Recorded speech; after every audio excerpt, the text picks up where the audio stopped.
Très bon choix. Vous aussi, vous pouvez organiser une manifestation Téléthon. Vous avez une famille, un groupe d'amis, vous appartenez à une entreprise, vous faites partie d'un club ou d'une association, vous fréquentez un conservatoire de musique ou une école de danse. Soyez 2 ou 3 à être convaincus par notre cause et à vouloir exprimer votre passion. Et c'est l'effet boule de neige. Auprès de qui trouver une idée? D'abord en vous-même. Ensuite, en discutant à 3 ou 4, en faisant valider votre idée par des spécialistes, par des fanats de danse, de musique ou d'engins en tout genre. Demandez aussi conseil à votre équipe de coordination départementale. Justement, je vois là un coordinateur qui va tout vous expliquer. L'équipe de coordination est responsable de l'ensemble des manifestations Téléthon de son département ou partie de son département. On soutient les organisateurs, on leur donne des conseils, on les aide à se débrouiller avec les documents, on leur fournit le matériel de promotion. Par-dessus tout, les organisateurs doivent veiller à la sécurité. C'est vrai que le Téléthon ne doit jamais accepter un projet qui met une vie en danger. Alors, oubliez tout de suite ce genre de choses.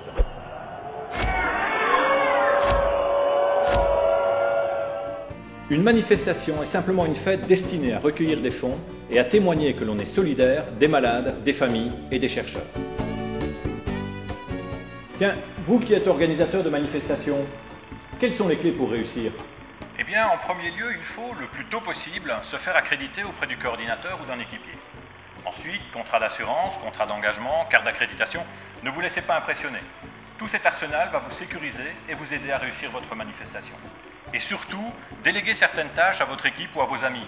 Ils seront heureux de vous aider et ça sera moins lourd pour vous. L'argent, vous avez raison d'en parler. Pour faire une manifestation, on met sur pied un budget très simple. Combien on pense collecter? Quels frais on va engager? Comment les couvrir? La règle d'or, des frais d'organisation qui ne dépassent pas 10% de la collecte envisagée. Le mieux pour cela est d'avoir recours à des sponsors, qui eux-mêmes peuvent s'investir aussi sur le plan humain.